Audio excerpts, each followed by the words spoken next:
Hoje nós vamos falar sobre as principais notícias do mercado financeiro da semana que vai de 13 a 16 de outubro de 2020.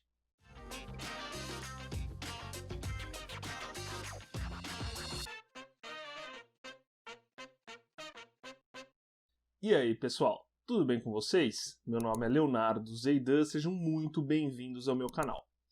Bom, para começar o vídeo dessa semana, eu trouxe aqui uma notícia. O desemprego atingiu 14 milhões de pessoas na quarta semana de setembro. A gente sabe que muitas vezes a gente olha para o mercado, vê o mercado financeiro em recuperação, mas a gente sabe, eu já falei aqui várias vezes, que o mercado ele sempre anda na frente da economia real. E isso aqui é uma prova. A gente está com 14 milhões de desempregados hoje no Brasil. Isso é muito maior do que a gente já teve na nossa história aqui recente, né?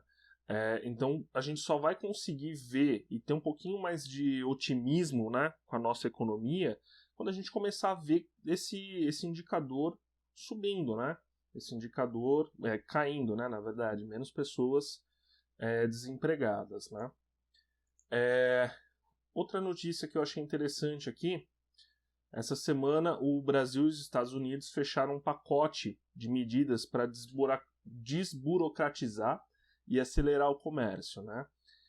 Então, dentro desse pacote estão medidas de facilitação de comércio, boas práticas regulatórias e anticorrupção. Então, esse acordo ele deve ser firmado aí entre os dois países num evento virtual, né? Mas assim, tá longe de ser um grande acordo de livre comércio, uma coisa revolucionária, né? Mas é um grande avanço, é um avanço interessante. Outra notícia aqui, essa semana voltou à pauta a questão do imposto sobre transações digitais. Então, o pessoal perguntou pro Paulo Guedes se esse novo imposto poderia subsidiar aí o Renda Brasil, né? Que a gente vê todo esse imbróglio que está tendo com o Renda Brasil. Eu já dei minha opinião aqui no canal sobre esse programa. Para mim, esse tipo de programa assistencialista é o tipo de coisa que a gente tem que evitar, principalmente enquanto a gente ainda não tem uma situação fiscal confortável, né? E graças a Deus Paulo Guedes foi categórico em afirmar que não, esse imposto não vai ser utilizado para financiar o Renda Brasil. Mas ainda tem muita gente falando sobre esse imposto. O pessoal chama de a nova CPMF, um monte de coisas desse tipo. Eu particularmente, quem me conhece, eu sou sempre contra impostos, né? Para mim, imposto não deveria existir, certo? Quanto menor a carga tributária, melhor. Só que, sobre esse imposto especificamente, muita gente às vezes não entende direito o que está acontecendo, né? Não é o caso de se criar um novo imposto, não é que vai aumentar a carga tributária, mas sim esse imposto ele vai ser utilizado para substituir outros impostos. Então é uma troca. E é uma troca, ao meu ver, que faz bastante sentido, né? Enquanto a gente não quer impostos, pelo menos que seja um imposto menos pior, né? Então eu acredito que essa troca específica poderia ser bem benéfica para o nosso país. A gente tentar simplificar mais a nossa carga tributária, simplificar, né? O pessoal chama de o manicômio tributário brasileiro, que aqui no Brasil a burocracia para pagar impostos é tão grande que o pessoal fica maluco na hora de entender quanto que tem que pagar de imposto, quanto que não é. Isso é um absurdo. Então a gente tem sim que simplificar. E se o caminho para simplificar for a criação de um outro imposto para substituir vários impostos que são difíceis ou que são desiguais para as pessoas, eu acho que faz sentido, certo? Outra notícia aqui, dados do FMI apontam crescimento do PIB China bem acima do PIB dos Estados Unidos. Bom, acho que isso não é novidade, né? A gente sabe que esse ano vai ser o ano da China, né? Por mais estranho que isso pareça, afinal, todo o imbróglio desse ano, né? A recessão que a gente teve foi muito piorada por causa do vírus que veio da China, né? E a China vai se beneficiar com isso.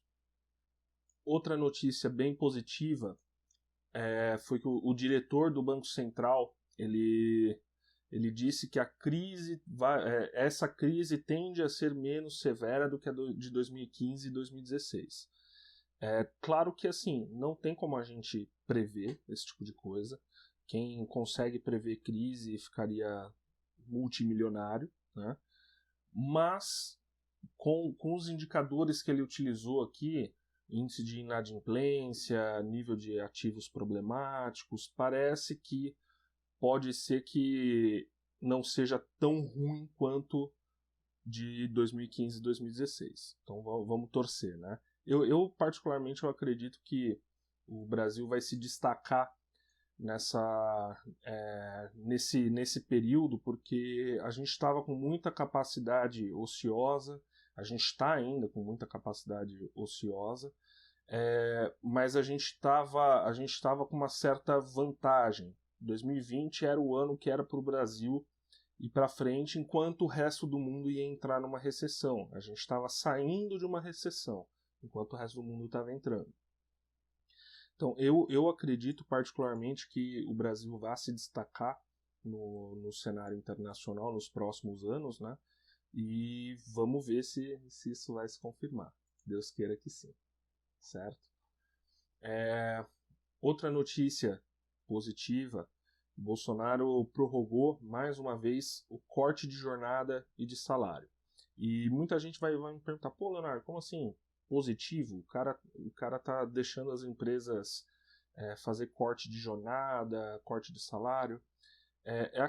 Esse é o tipo de medida que, primeiro, dá o direito, né, do empregador negociar com o empregado.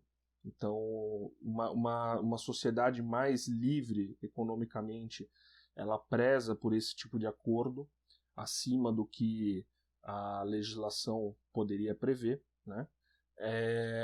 E eu acho que é uma medida que pode ajudar a segurar mais ainda aquela questão que a gente viu anteriormente, do desemprego, né? A gente sabe que é muito melhor, nesse momento de recessão, a gente segurar um pouco as pontas, talvez as empresas reduzirem jornada, porque não tem muita demanda, não tem muitas vendas acontecendo. Então, reduzir jornada, manter as pessoas na folha de pagamento, cortar um pouco do salário, do que demitir em massa, né? Então, eu acho que essa medida é extremamente positiva.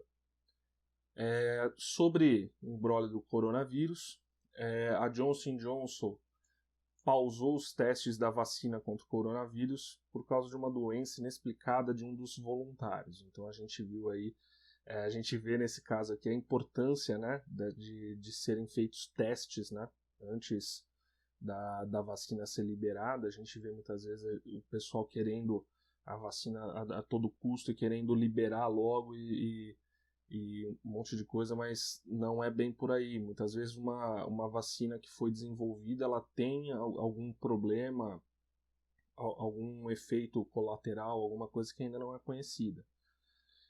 E nesse caso, a Johnson & Johnson teve que interromper os testes que estava fazendo, justamente por conta de um problema, de um efeito colateral imprevisto, né? Outra notícia também a ver com coronavírus, mas dessa vez tem a ver também com a eleição dos Estados Unidos, é que o Trump acabou de voltar à campanha eleitoral, né, depois de 10 dias afastado com o Covid-19. O coronavírus, ele apesar dele ser bastante perigoso, se a pessoa tem um atendimento médico decente, a pessoa consegue se recuperar, a chance da pessoa se recuperar e voltar ativa rápido é grande, né? E a gente sabe que o presidente dos Estados Unidos vai ter acesso ao melhor atendimento médico do mundo, né? Então isso aqui não me surpreendeu que ele tenha voltado tão rápido, né? Agora falando um pouquinho sobre o mercado brasileiro, né? Essa semana a gente teve um destaque aí da JBS, ela subiu consideravelmente por conta de um acordo feito entre a JBS e os Estados Unidos, né? Eles estavam com uns problemas lá com o carregamento de frango, que teve algum problema sanitário, alguma coisa assim, e a JBS conseguiu um acordo com a divisão antitrust dos Estados Unidos. Então isso fez com que as perspectivas para a empresa melhorassem, né? Porque era uma das coisas que estava segurando o pessoal, não sabendo o que ia dar esse problema que eles tiveram com a subsidiária deles. E quando saiu essa notícia, JBS disparou. Então foi um dos destaques aí que a gente teve essa semana. Outra coisa interessante que aconteceu essa semana foi a volta das empresas do Ike Batista, né? Os papéis da MMX e OSX, as empresas X. Elas tiveram um volume de negociação muito maior do que o normal, né? Então a MMX, por exemplo, saltou 1920% e a OSX subiu 153%. Então isso é um movimento extremamente especulativo, né? Então, inclusive a CVM está investigando o caso, porque como teve esse aumento repentino de volume negociado, uma ação que antes estava negociando ali 10 mil reais por dia, passou a negociar mais de milhões, né?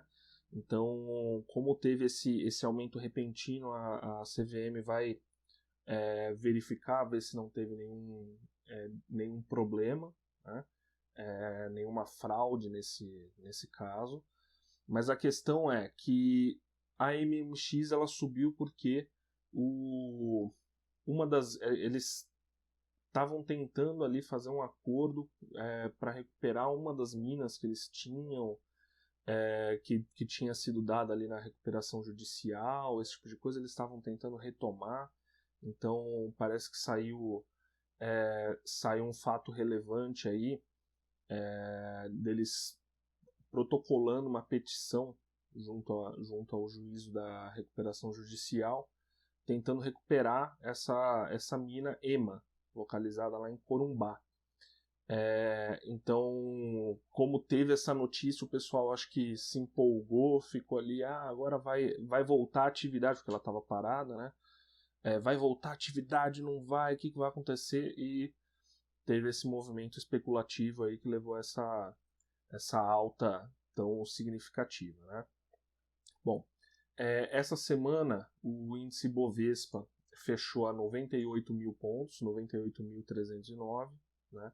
Uma alta moderada com relação à semana passada, com uma continuidade aí do movimento.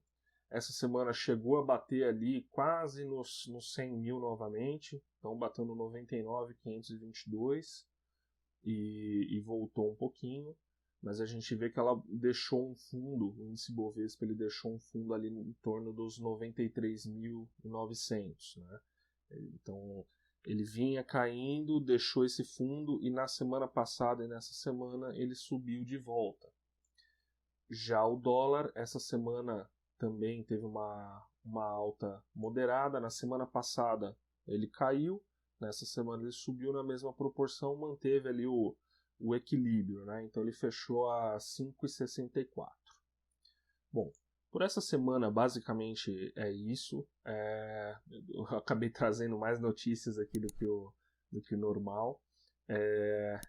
Mas por essa semana é isso. Se vocês gostaram desse vídeo, não se esqueçam de deixar o like, se inscrever no canal.